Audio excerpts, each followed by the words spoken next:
Hello students, in today's lecture session we will cover sources of company finance, which is one of the important topic of financial management. So in this lecture we will discuss the short term, medium and long term sources of finance in detail. For simple and easy lecture sessions, subscribe to my channel Kamal Sidhu. As we know that financial needs are necessary for running any kind of business. The type and the amount of funds required usually differs from one business organization to another. For example, if the size of a business organization is large, the amount of funds required will also be large.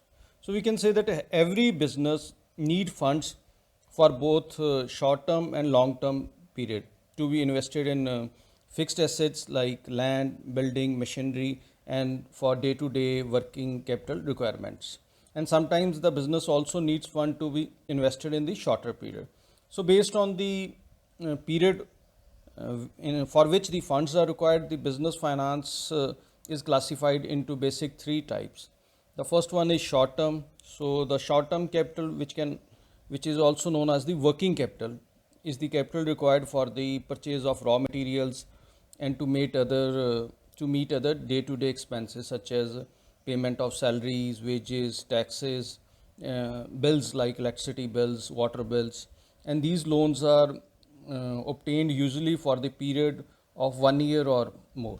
Then comes the medium term. So medium term capital is required for the any kind of replacement of machinery, repairs, maintenance of buildings, which can be repaid over a comparatively shorter period. So we can say that medium term finance is utilized for all such purposes where the investments are required for more than 1 year but less than the 5 year term.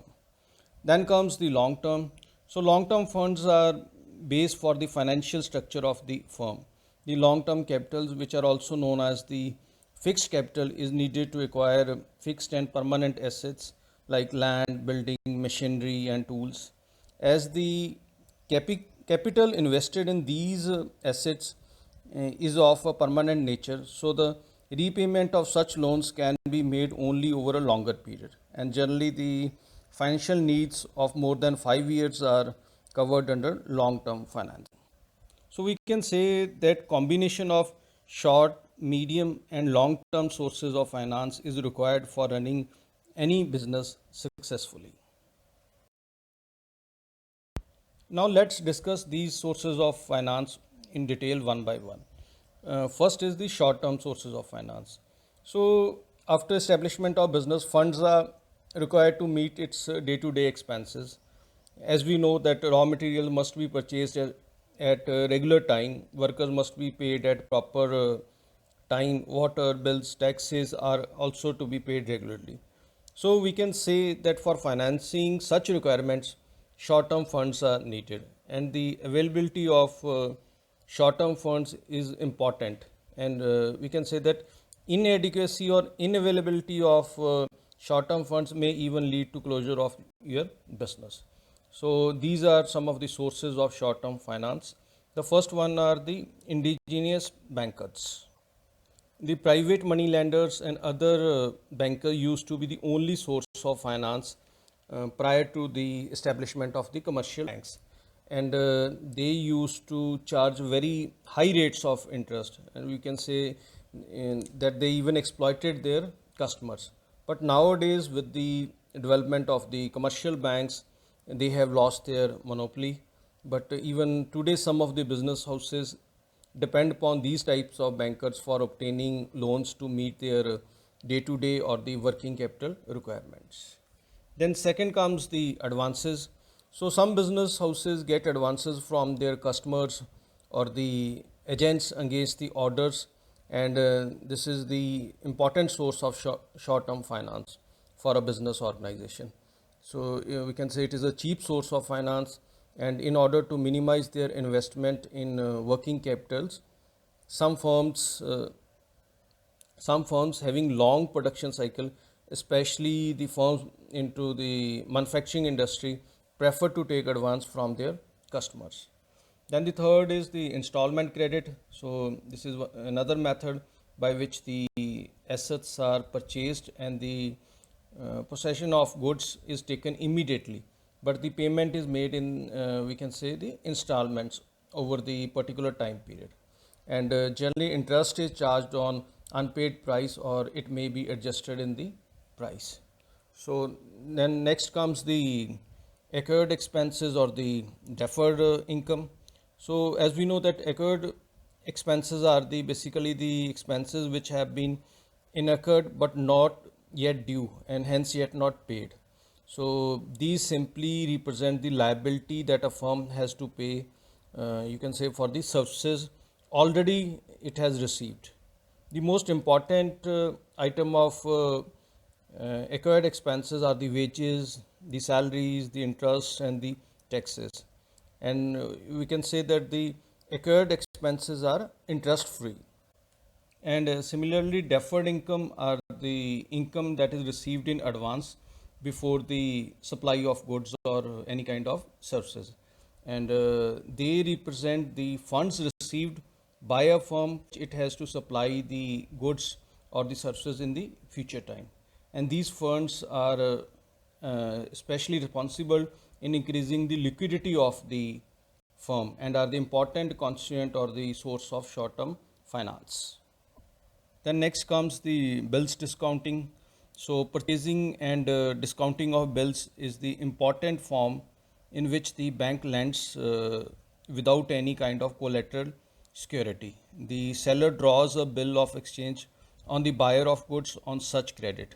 We can say that bill discounting enables the immediate availability of cash and no extra security is required in this case. Then next comes the trade credit. So it refers to the credit extended by the supplier of goods in normal course of business. As present day commerces build upon credit, and the trade credit arrangement of a firm with its supplier is an important source of short-term finance. We can say that the credit worthiness of a firm and the confidence of its suppliers are the basis of securing the trade credit, and it is mostly granted on an open account basis where the supplier sends goods to the buyer for the payment to be received in the future. So unlike other sources of finance, trade credit is easy to obtain. Next comes the factoring. So as we know that factoring is basically a finance method in which a business owner sells accounts receivable at a discount to a third party funding source to raise the capital. So factoring is one of the oldest forms of business financing. It is the you can say that cash management tool of your company. So factoring is very common in certain industries such as the industry dealing into cloth manufacturing, where long-term receivables are part of their business cycle. So in a typical factoring arrangement, the client makes a sale and delivers the product or a service and generates an invoice. The factor, which is the funding source, buys the right to collect on that invoice by agreeing to pay you the invoice face value, which can be around 2 to 6%. The factor pays 75% to 80% of the face value immediately and forwards the remainder when your customer pays to it. So factoring is one of the important sources of short-term finances. So these are the important sources through which the companies acquire funds for their to meet day-to-day working capital requirements. Next comes the medium-term sources of finance, which include the funds arranged for a period of more than 1 year and less than 10 years.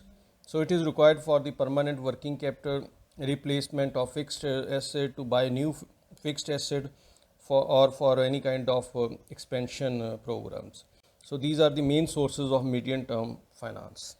The first one is financial institutions. So nowadays in India, a number of special institutions have been established for providing industrial finance to the companies. These institutions provide long-term and medium-term finance to both by the central and state government companies. So these institutions include like Industrial Finance Corporation of India, Industrial Development Bank of India, then is National Small Industries Corporation.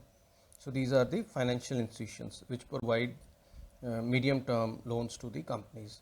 Then second comes the public deposits, which are an important source of medium-term finance for companies in India, and people prefer to deposit their savings with the reputed financially sound companies to get higher rate of interest, and the companies accept the public deposits for a period of 3 years, which may be renewed to meet the company requirements.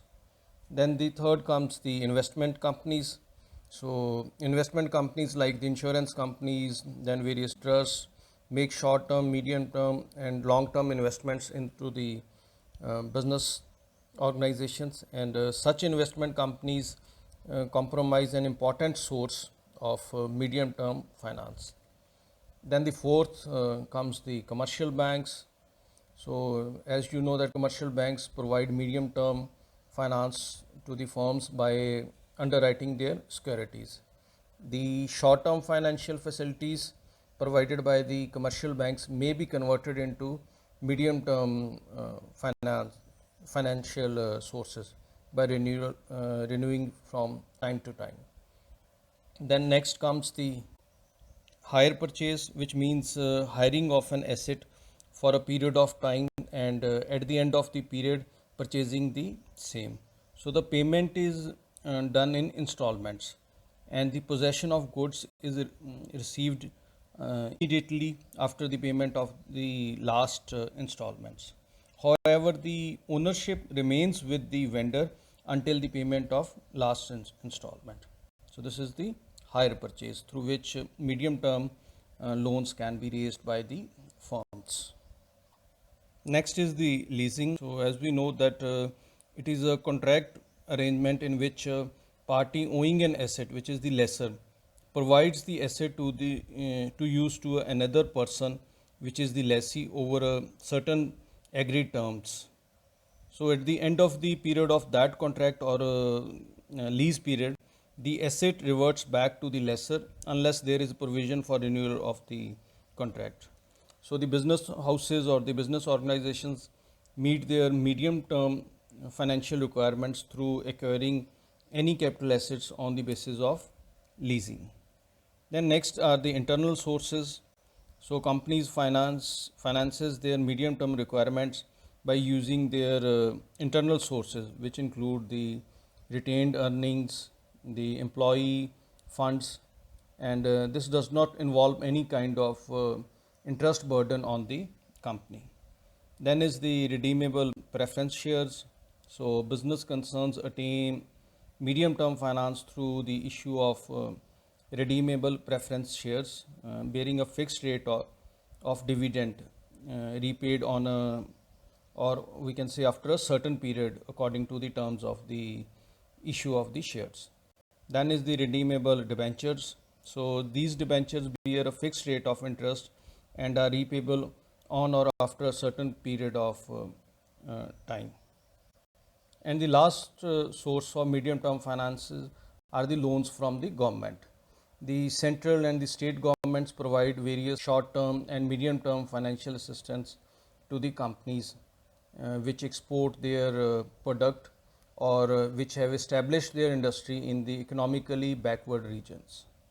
So these are the main sources of medium term finances for various firms. Last comes the long term sources of finance, which are the base for financial structure of the firm, and generally the financial needs of more than 5 years are included in the long term finance, which include the setting up of a plant, buying of machinery, land, buildings, and other expansion activities. So these are the basic sources of long term finance, and these are very simple. The first one is equity shares.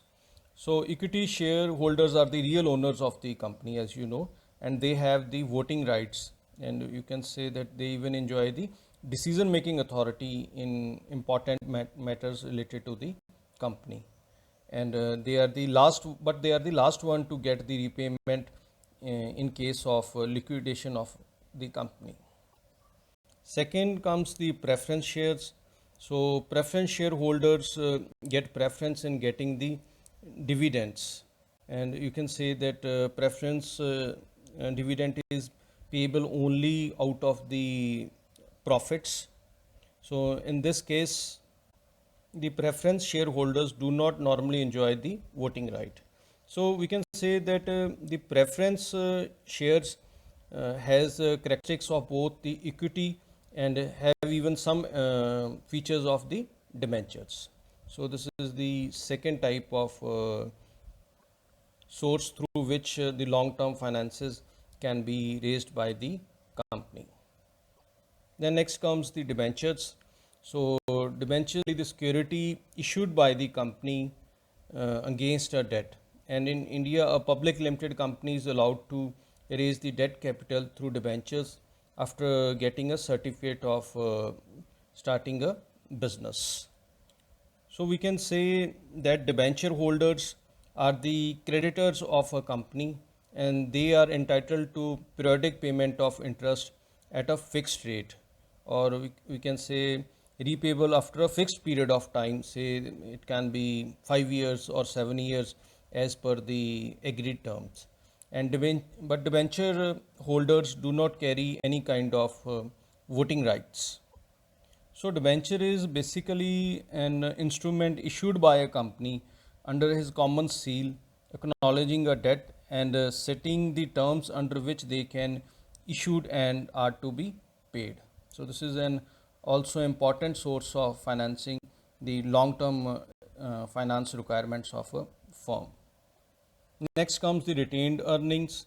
So retained earning is an internal source of finance and is most suitable for any kind of established firm for its expansion, for its or modernization of a business. So this is an important type of long-term financing, and we can say that it is the cheapest, rather cost-free source of financing, and there is no need to keep any kind of securities. There is no dilution of control. It also ensures stable dividend policy and even gains the confidence of the public. Last comes the loans from financial institutions.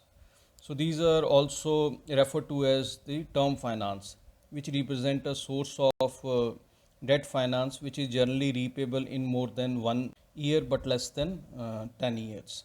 And various financial institutions such as commercial banks, life insurance companies, then state financial corporations provide short term, medium term, and long term sources to the companies, and generally the interest is charged on such loans at a fixed rate, and the amount of loan is to be repaid by the way in the type of installments over a number of years.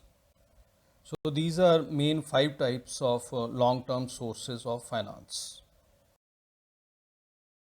This was all in today's lecture session. So as per your feedback which I received on my email, I will cover more topics related to finance and financial management. So check your progress by attempting these questions and write your feedback on the email given below. Thank you.